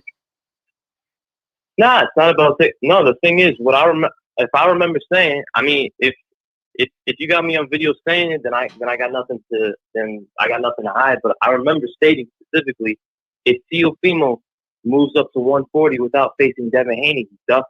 That's what I remember saying because I put him in the same position as Errol Spence. If Errol Spence moved up to 147, moved out of 147 without facing Terrence Crawford, he's ducking Terrence Crawford. So I don't get why I wouldn't say the same about Teofimo. Yeah, well, I'm pretty sure. That's what I said. Yeah, well, I'm pretty sure you said if you don't fight him next, because we were talking about the next statement because he told us at the time that he was going to fight Devin Haney next. That's what he promised the fans. So We believed him, and At that's the what end you of the said. day, But one thing for he needs sure, to face Devin. That's the main fact. that's what I'm He saying. needs to face. If he doesn't face Devin, he's ducking. I got no problem. If he doesn't face Devin Haney, he's ducking Devin Haney. There's no ifs, ands, or buts about it. And he needs to face him at 135, not 140, not 147. No excuses. You said you were going to face him at 135. Well, fans want to see it. Yeah, and I could guarantee you he's not gonna fight Devin at 135. I could guarantee you that. But I could be wrong. I was wrong about Ryan Garcia. Yeah. Right. I feel you. Now, I was wrong about both. I really thought, because I had a conversation with you, Joey. I thought Tio was gonna fight Devin next. I was telling everybody I really believe in Tio. I think he's the Duran of our time. Like, I really thought he was gonna fight Devin next, and I believe Ryan too. Because I didn't think Ryan would go to Mike Tyson podcast and lie to Mike. Like, why would you do that? You know what I'm saying? And Tio did the same thing. No, I feel you. So how you feel about that, though? How you feel about Tio telling the fans, "Hey, I'm gonna send Devin a contract"? He never did so. He says one thing, but he don't follow up with it. How you feel about that as a fan? Yeah, I'm gonna be completely honest with you. I didn't understand it, because I'm like, okay, look, it's one thing to say, if Kambosos' fight doesn't happen, we'll look at Devin Haney. But stating you are going to send contracts to Devin Haney and George Kambosos, and then I find out that never happened. I was just like, then why did you state that? Like, at the end of the day, I believe in the sport of boxing. You should be a man of your word. If you state you're going to fight somebody, or if you state you're going to do something, you do it all the way. Because this is boxing. We and more importantly, we record you and you speak on that mic, and we could record you just like you do with every other fighter. If you say something and then you end up contradicting yourself or not doing what you claim, well, then there goes your credibility, as we've seen with Canelo, as we've seen with Lomachenko, and as we've seen with other fighters in the past. So, I mean, it's like you said, and recently Ryan Garcia. So it's like you said. They've been doing too much. I ain't gonna lie. I wasn't happy about that. I ain't gonna lie. I'm be honest with you. I'm be completely honest. I was highly disappointed with Tio and Ryan. Like, come on now, this is making the sport look bad. I mean, when Tio come out and says things like "Stop this YouTube boxing," stop, diminishing the sport. That's why we work so hard for this shit. Not this shit is not sweet, basically, right? That's what Tio said. Now, I understand you saying that. That's all good and dandy, but now they making the professional boxing look like YouTube boxing, because there's a lot of trolling going on. You see the Jake Paul, you know how he be trolling everybody. At least Jake Paul really want to fight the guys he trolling. So I respect Jake Paul. That's true. You got that. You got that right. He had a $50 million check ready for Conor McGregor. So it don't matter if he's trolling Conor or not. He talking shit, but he ready to back it up. Now, regardless if he get his ass whooped or not, I gotta respect the man for at least willing to step in the ring with like a Conor McGregor when he's a YouTube boxer. I gotta at least respect him for that. But Tio, how can we respect the profession? How will the hardcores, how will the hardcores fall in love with you when you troll Devin Haney but not follow up? Okay, if you want to troll Devin Haney, be my guest. Do whatever you want to do. You could do whatever you want as a champion. But if you're gonna troll someone, at least back it up. You can't just troll somebody and like, you know what? I changed my mind. It ain't no longer the takeover. It's the changeover. I'm gonna take parts and take over New York City. I don't want to take over the world. It does not work that way, So I just think if he wanna kind of destroy the YouTube boxing, then this trolling has to stop, like by Ryan and Tio, because they trolling the fans. And like I said, as soon as your reputation takes a hit, that's all it takes. As soon as the fans know you're not true, that's all it takes. The whole reason Errol Spence got so popular out of nowhere was because everybody was ducking him because he was the boogeyman. Now David Benavidez got that same perception. Charlo had that same perception for a while. Devin Haney has it. And he the A+ boogeyman, because even his mandatories don't want to fight him. They want to eliminate each other. You know what I'm saying? So, like I said, at the end of the day, I just think if if they want to bring boxing back to the old school, then the best should fight the best. If fighters want that you know, because right now a loss means too much, and I understand. But if they want that to stop, like the UFC, then the best must fight the best. Because if the best fight the best and a fighter lose, it's okay because you lost to the best. So as long as you come back and you get another big win, you know, you're right back on the map, because people only remember what you did last. They remember what you did for me today, not yesterday. So as even if you lose and you get a big win after that, it is what it is. You know what I'm saying? As long as you fight the best. So that's the way we could get away from having an O and being undefeated your whole career, because this is fighting. This is not a 12 versus 12 players. This is 1 versus 1. Somebody is going to end up losing. So there's a high there's a high chance, there's a high ratio of you losing. But fighters take that loss too serious and they end up fighting nobody, trying to be like Floyd Mayweather. But Floyd Mayweather fought everybody and he stayed undefeated. That's the difference. Floyd was so good that he fought everybody and he kept his O. These fighters trying to fight nobody in order to keep their O. The game does not work like that. You're not going to be a star. Like Tio said, you got to do what Pretty Boy Mayweather did before becoming a Money Mayweather. But he's not even living up to that. But I got another caller I want to pick up. Joey, you know, great talking with you. You know, state your last thoughts before I let you go. I mean, at the end of the day, this is my person. At the end of the day, whether Tio or Devin do fight, I still think there's another fighter at 130 who's going to give them problems in the future. If not at 135 or 140, and that's my boy Shakur. Yeah, well, Shakur, he a problem too. You know, this should be his coming out year.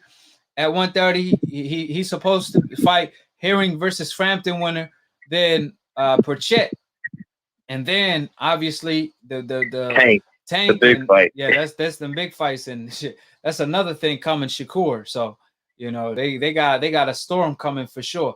And you know I've been seeing some trolls in the comment section, but all these keyboard warriors, if you disagree, call in.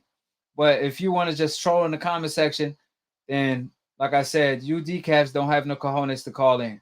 But I appreciate you, Joey. Hey man, look, at the end of the day, if you want to, oh my bad, if you want to talk all that talk, just call in. What do you got to lose?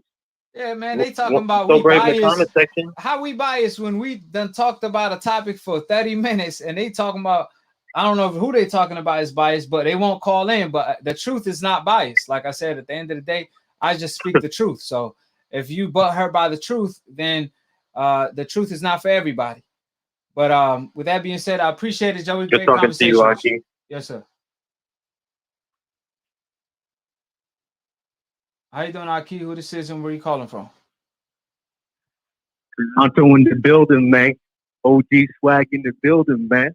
AKHi, what up? Can you hear me? Yes, sir. Yes, sir. Can you hear me? Yes, sir. What's poppin', bro? Oh, man, that's a A1, a day one. OG in the house. You know what I'm saying? We've been waiting on you to this day. Kevin Jones, what up, man? To this day.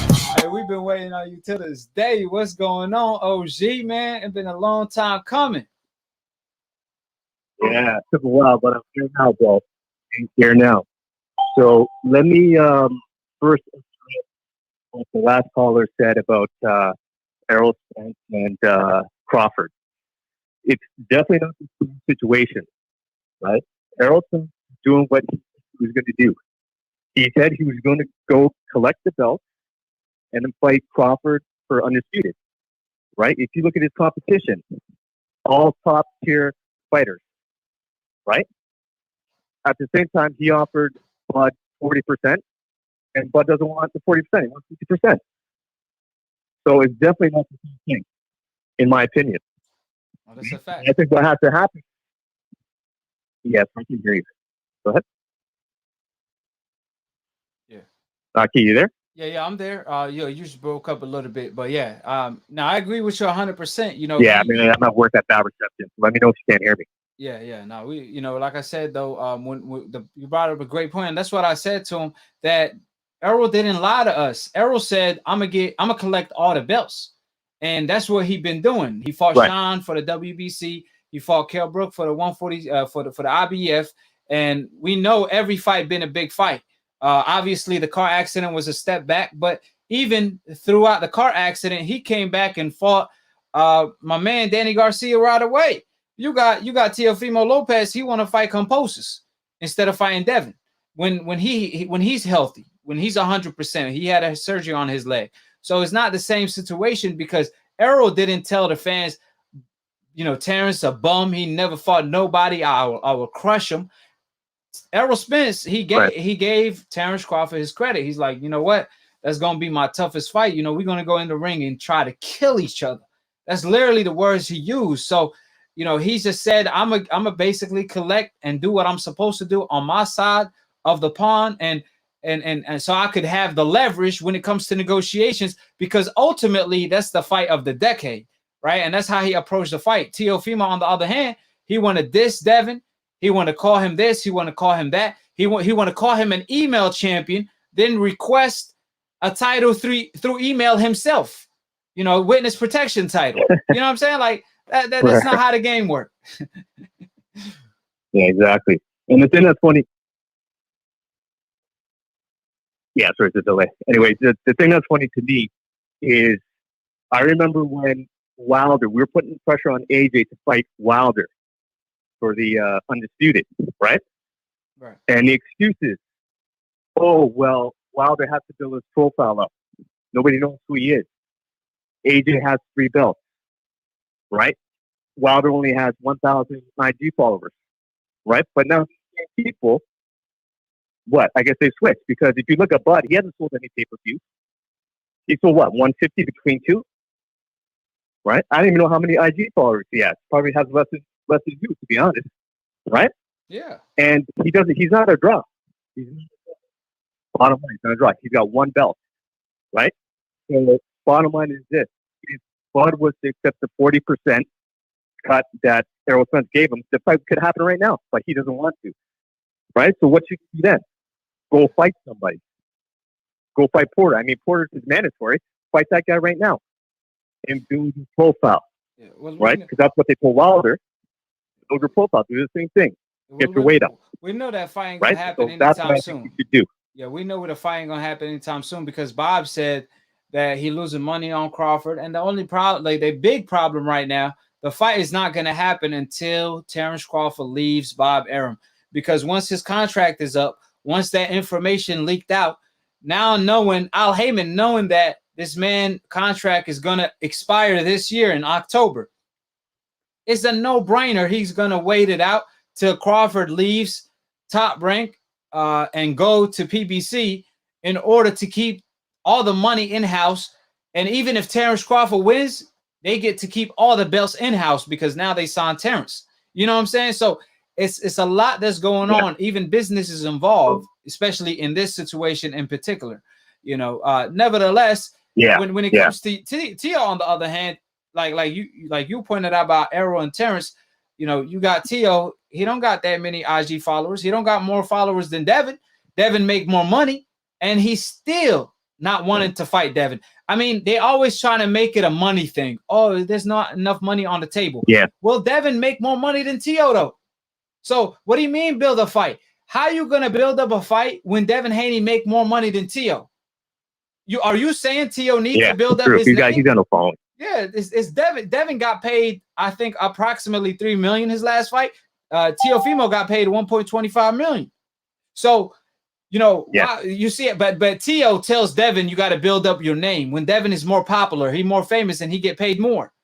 You know what I mean? So they both need each other. But you see, when David Benavidez called out Charlo, as soon as he calls out Charlo and he accepts the fight, now all of a sudden everybody flooded my page. Oh, Charlo ducking, Charlo this, Charlo that. Nobody gave Charlo the benefit of the doubt like they do with Tio and say, oh, well, you got to give Charlo a little bit of time to respond, or at least, you know, how they do for Tio. Oh, well, that David Benavidez got to build his name. He got to do this. He got to do that. They ain't say none of that. They just said Charlo ducking. Yeah, of course not. You know what I'm saying? But when it comes to Tio now, they got to babysit him because he got a complexion for the connection to get the ultimate protection. And I like Tio, but I gotta call a spade a Yeah. spade, and the truth will always remain the same. It's universal. Yeah. Well, that excuse that, oh, well, he's looking up to 140, and if he moves up to 140 to fight Josh Taylor. Listen, if you're serious about moving up to 140, then there's 3 guys you got to fight. You got to fight Ryan Garcia, you got to fight Devin Haney, and you fight Gervonta Tank Davis if you want to prove yourself before moving up. Those are 3 guys. Nobody else means shit.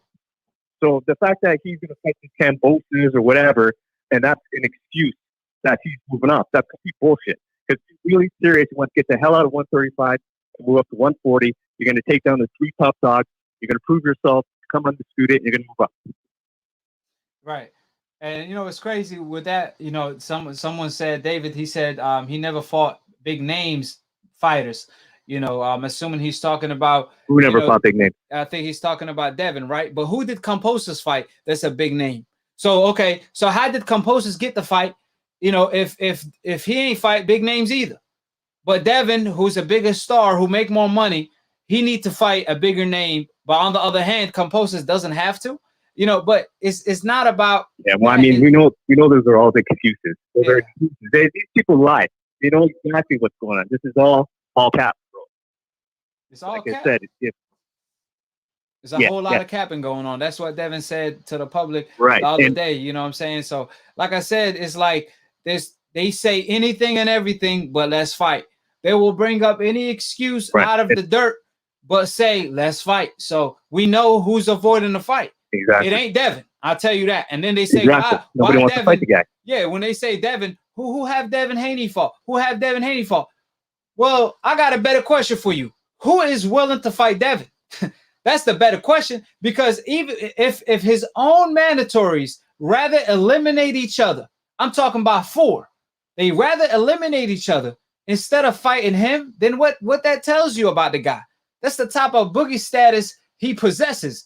The mandatories is avoiding him. Usually, if a champion want to avoid a dangerous mandatory, that's even more understandable, the way Lomachenko did. But for a mandatory to avoid the champion, that's unheard of. You know what I mean? So, especially to have multiple mandatories and they still ducking you. You know what I mean? Right. The real question here is, who was he supposed to fight? That's the question we should be asking, because he was supposed to fight Luke Campbell for that belt, and then they gave it to Lomachenko. Right. And then Lomachenko got the belt. Then he ducked Devin Haney. So the question is, who was he supposed to fight? But then those people didn't want to fight the guy. Right. Which brings me to another topic, which is, it's Eddie Hearn's job to get those big fights. Well, Linares right? Eddie Hearn should be. Linares is on the Linares table. too, yeah. Yeah, now they're saying they're trying to make that fight happen. And now we'll see. All these excuses by them, now Devin is about to get a big name. So we'll see. Once Devin get this big name, I can't wait to the freshest, the hottest excuse out of the oven that's going to come out by these decasts and old media, because they said Devin need to fight somebody. Well, here they got their wish. He about to fight Linares. That's in the works, according to Eddie. Yeah, well, I think Bill, he putting the pressure on. Yeah, I think we losing you. Okay, can you hear me now? Lost you. Yeah, I can hear you now. Can you hear me? Yes, sir. Okay, so let's move on to the next topic, which is this selfish fury and all that stuff. Yes, sir. So did you watch the documentary? Because we talked about it earlier, and like I said, it was just some shocking stuff when it came to that documentary. I mean, I was I mean, the whole time I was watching. The last. Right. Okay. That was the last piece of the puzzle. So we know who's controlling things behind the scenes. Yeah. So what was your take on the documentary? I can't hear you, so I'm gonna have to call back in. Keep cutting out. Okay, yeah. Go ahead, call right back. Yeah, can you hear me now? I can hear you. Okay. We can hear you. Let me call back in a bit because I'm at work, so my reception's bad. Okay, just call back, bro. Just call back. Yes, sir. And this news of Pacquiao, he came out and said, it's time to make legacy. He just started training camp. I told you guys the other day that Keith Thurman, man, he got his finesse game on 100. He's trying to pretty much what's his name? He's trying to steal Ugas from Errol Spence. So we'll see the developments of that. Now Pacquiao could possibly fight Mikey Garcia. I heard they already started negotiating. I heard also that Pacquiao is negotiating with Crawford. I don't know how true that is. I also heard that Pacquiao might fight Errol Spence. So if Keith Thurman does steal Ugas and Errol Spence land the Pacquiao fight, then that's a big statement. Obviously, that's a big fight for Errol Spence, a fight that he always dreamt of, that he always wanted. Pacquiao said that he sees something in Errol Spence. He said Errol Spence is slow. He's slower than Keith Thurman when it comes to even his footwork, not just his hand speed. So, man, I'm like, all right, Pac, man, you keep calling, the truth is slow, this and that. You got to step in the ring with him now, But I don't really see Errol Spence fighting Pacquiao because Pacquiao's coming off a 2-year layoff. So I see Pacquiao leaning more to the Mikey Garcia fight. If I'm being honest with you guys, if I'm in his position, I will fight Mikey Garcia. Obviously, that's a no-brainer. But truth be told, Mikey Garcia is also a dangerous fight. That's a fight where Mikey, he sparred Pacquiao in the past. He's familiar with his speed, with his style. That's what Pacquiao does. He shock you with his style, with his speed, with his awkwardness, and punches that he throws randomly and from weird angles. Pacquiao, he's unorthodox, right? So the shock factor is there. But with Mikey, he's a guy with great timing, good power, okay speed, great chin, great form, good footwork. So he got attributes now. So Mikey, it ain't no easy fight. He coming off a layoff himself against Vargas. Vargas gave Mikey Garcia a hell of a fight as well. He was hitting Mikey a whole lot, and Mikey took a lot of punches against Vargas. But I got to give Mikey credit. He dropped Vargas. He got the win. But that fight was a lot closer than people thought. So I think Pacquiao saw that and he felt like Mikey's hittable enough. His defense is hittable enough that he think he could take on Mikey even with the layoff, especially knowing that Mikey's coming off a layoff. So that's a huge possibility, but I think it's a very dangerous fight for Pacquiao because that's what Pacquiao thought about Marquez. Marquez didn't have the best defense in the world.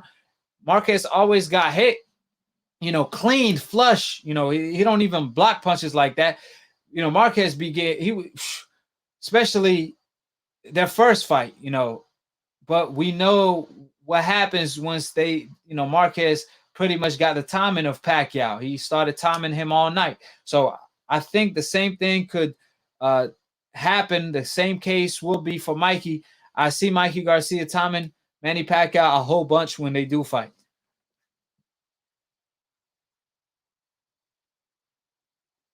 How you doing, AKHi? Who this is and where you calling from?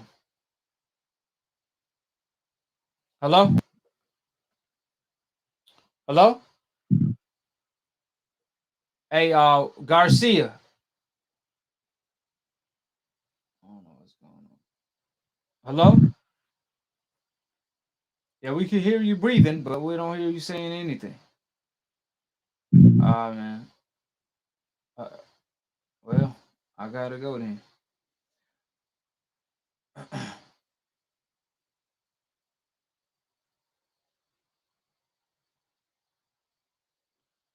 How you doing, AKHi? Who this is and where you calling from? Hey, this is Rollo from Baltimore. Shout out to you, AKHi, for showing these decals, bringing the truth to boxing. Yes, sir. Unbiased truth to boxing. Shout out to you, man. Always put it together like puzzle. Appreciate it, my man. I believe I spoke to you before, man. I think we had a great conversation, man. Pleasure to have you back. Oh no, that might have been somebody else. This is my first time calling, but what I did want to say is about Pacquiao and Spence. I think Pacquiao is just way too little. I'm sorry. I think Spence would just chop him down. I don't think that's a good fight for Pacquiao. I know he's quick, he's fast, but Spence will probably just chop him down.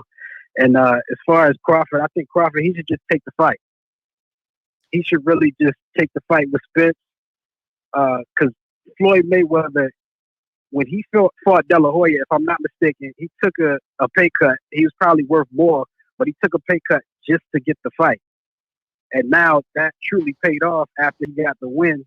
And now, you know, the rest is history as far as Floyd Mayweather. But what I really called in it's more of like a comment question. So, you know, the four guys in the lightweight division, you got Haney, Teofimo, Garcia, Tank Davis. What I think is happening is they're really trying to make Gervonta and Devin fight, which I think that's what all of these excuses and fighting other people and doing all this other stuff. I think they're really trying. The ultimate plan is for them to have Gervonta and Devin Haney fight right now. They're not going to say it, but that's what it's looking like for me with all of this ducking that they're doing. I agree. And not taking fights. I think that's actually the case. I think that's what it is. Matter of fact, because that's all, man. History always repeats itself, and that's always been part of history. Is the murderer's row. You know, the murderer's row. If you go back in history, the most dangerous, best athletes of all time, from the coincidentalists, no one wanted to fight. So guess what? They all had to fight each other. All these fighters from different weight classes had to link up and fight each other. And we see in history repeat itself. You see Charlo and Andre, nobody wanted to fight at 160. They wanted them to fight each other. Why? If you may ask, because they wanted them to eliminate each other. Because then one threat is eliminated. Exactly. And now with Ryan and Tio, the obvious thing to do, the logical thing to do is to have Tio fight Devin. They both lightweights. They both got belts. And then have Ryan fight Tank. Because obviously we know everybody knows. You know what I'm saying? And plus, Ray sells in the sport of boxing. But they want the brothers to fight each other. Like, you got Canelo saying, I won't fight Mexicans. Like, flat out. Like, he said, I won't even fight Mexicans. So that's like Errol Spence coming out saying, listen, man, I ain't fighting Crawford because he my brother, man. He my blood. I ain't fighting him. You know what I'm saying? Like, you can't, I mean. And he didn't take Charlo. When he was his mandatory for, if I'm not mistaken, a year and a half. Yeah, well, we know. Yeah, well, we know Canelo, he don't fight no Mexican fighters, but he also definitely don't fight no black fighters. If they're undefeated, last time he fought an undefeated black fighter was Austin Trout, and he was forced to by Floyd Mayweather in order to land the Floyd Mayweather fight. But he sure won't fight an undefeated brother, that's for sure. But he won't even fight his own, blood. He won't even fight Hispanic fighters. So you see them trying to pressure, obviously, Devin to fight Tank, Charlo to fight, Demetrius Andre. Is all of this is a plan for them to eliminate each other, man. Because if you peep the 122-pound division, you saw the Beast win in a similar tournament, like their own Fabulous Four at 122. You also fought the Fulton. I think that's his name, Fulton, if I'm not mistaken. He undefeated. You saw that night, 2 undefeated fighters from the coincidental list beat 2 fighters from the hope list that could actually fight. All of these fighters were undefeated. 4 fighters fought on Showtime, where 2 fighters from the coincidental list came out on top. And that's what they don't want to see when it comes to Tio and Gervonta. Devin versus Tio and Ryan versus Gervonta Tank Davis. Yeah, and don't get me wrong though. We want to see Tank and Devin fight. We do want to see that, of course. But we want to see that. We want that to be the end game. Yeah. We want that to be the major fight. After everything is said and done, that's the fight that we want to see. It's just that the way things are shaping out now, with Devin having a belt and Teofimo needing that belt to be the unified champ, it doesn't none of this is making sense. And they even said it themselves. They were going to fight him, but then they back out. So that's all I actually wanted to say. And Hey, but you know, shout out to you, and you know, have a great show, man. hey, let me tell you this though before you go. Yeah. You Okay. know, you know, you brought up a great point. Of course, we want them to fight each other. We want the winners to fight each other. That's the end game. That's the whole plan, is to see the best versus the best, right? But if old Yep. media is so confident in Tio and Ryan, wouldn't these two be the end game, right? If Tio beat if Tio, But they're not confident. yeah, They're not confident. That's Exactly. why they don't want Ryan to fight Gervonta, and they don't want Devin to fight Teofimo. Right. That's why. Yes, sir. Yes, sir. That's what it is. Because you see when David Benavidez called out Charlo, you know, all these, you know, everybody giving him credit. The brothers giving him credit. I mean, everybody on my channel fell in love with him. They they like, man, it's like a fresh air to see a guy like David Benavidez, because we've been used to Ryan and Tio trolling us the whole time. We done got David Benavidez, and we like, man, finally we got someone willing to fight everybody. You know what I'm saying? But they don't treat Devin Haney the same. So we know it's all about the yin and the yang. They just not treating Devin the same when he's doing the same thing. You don't hear, you know, when Devin is calling out Tio, when Devin doing this, when Devin doing that, they tell Devin, you got to do this, you got to fight somebody, you got to do this, you got to do that. You know what I mean? When everybody clearly avoiding him, just to show you how the double standards work in the sport of boxing. But great talking with you, my brother. Right. Likewise. Yes, sir. Yes, sir. Appreciate the love and support. Brandon said, we don't believe anything Tekashi 6ix9ine says. I think I know who you're talking about. I think I know who you're talking about. You know what I'm saying? It's a 50-50 pick, but I really know who you're talking about. You know what I'm saying? Last caller of the day. My man, you gotta have to take us out, because you know what I'm saying? You there?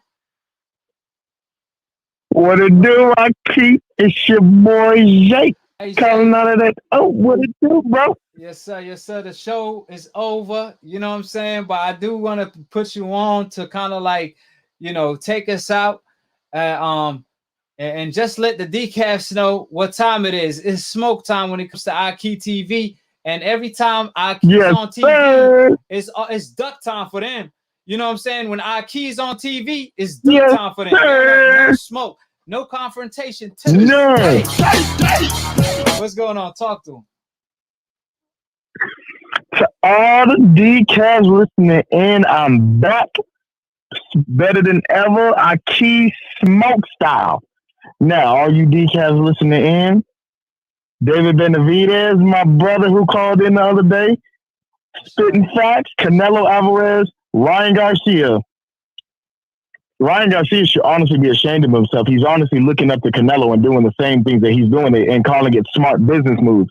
But you know what? To all the decals, I'm going to cook on that on another show. I'm going to wait to the next show. We're going to cook on that at another time. But I just want to take the decals out and say this.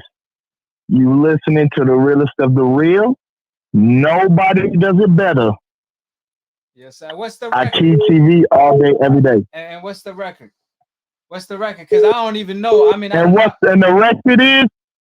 the record is we ain't letting nothing go. And my boy is 500 and I think it's more than 500. Man, I think it's more than probably a shit, a Milo, because you got casual decals.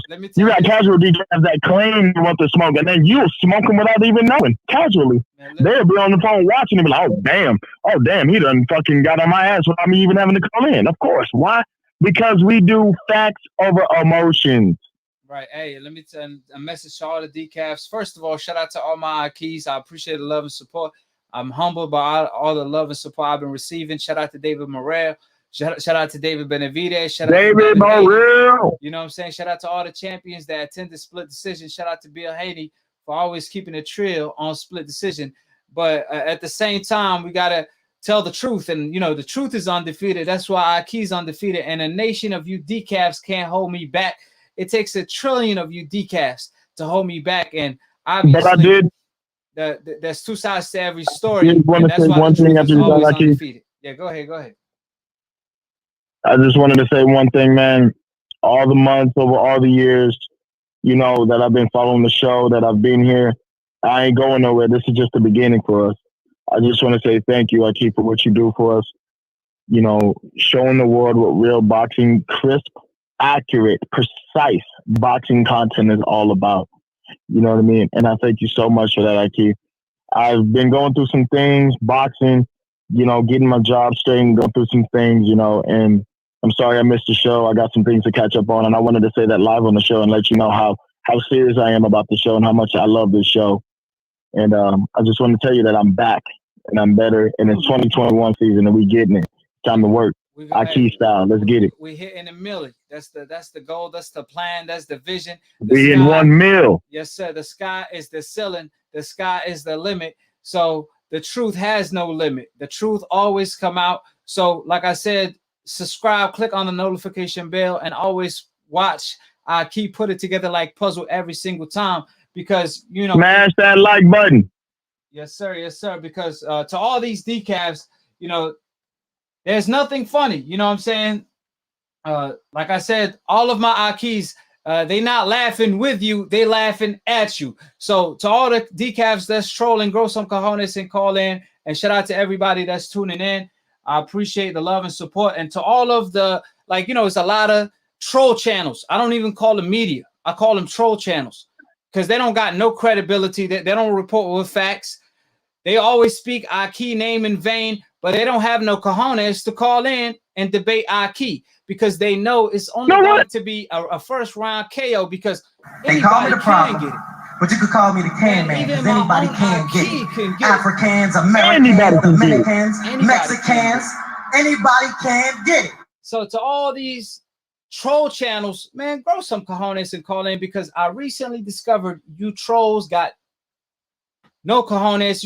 You trolls got female parts. So if you want to prove me wrong, go ahead and call in. Now look at all these trolls in the comment section saying what's the number.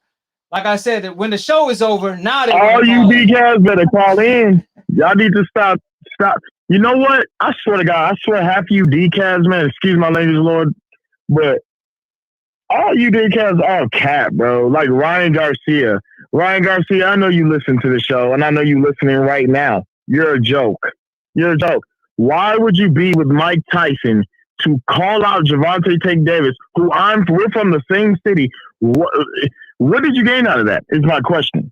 What did he gain out of that? Just to say he wanted to fight Manny Pacquiao, who we all know was going to smoke you in the first 5 rounds. I'm gonna tell you what he gained. But anyway, he gained Instagram followers, man. That's the goal. At the end of the day, you know, if they do anything for clout, you know what I'm saying? Some people are Instagram champions at the end of the day. You know, don't sleep on that.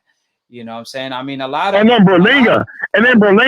I mean, a lot of people on my channel, a lot of people in the troll, you know, in the comment section, they keyboard, you know, champions. I call them keyboard champions. There's levels to this. There's a keyboard warrior. There's a keyboard general. There's a keyboard general, and then you got a keyboard champion, and then you got an undisputed keyboard champion, and then you got a pound for pound #1 keyboard champion. They just type in the keyboard and doesn't dial the suicide digits, because they don't have no cojones to commit suicide on split decision, because that's literally what it's going to be. So hey, I'm gonna go ahead and finish the show. I'm already done. You know what I'm saying? My camera about to die, my computer about to die. But I appreciate the love and support, my brother. All right. One more thing, AKHi. One more thing. All you freaking channels listening in, all you channels, because I follow a lot of you channels. A lot of you channels listening, talking all this madness about AKHi. Y'all need to go ahead and call in and show my boy that he's all cap. My boy is nothing but facts. All you channels are nothing but hating ass decals, and you don't want no smoke, and you're clout chasers. Stay off my boy's channel with that BS if you don't want the smoke. 100, AKHi. I love you, brother. And much love to the AKHi family chat. Appreciate that. Appreciate the love and support. And to be continued on the next episode of AKHi TV. Peace, and we out here.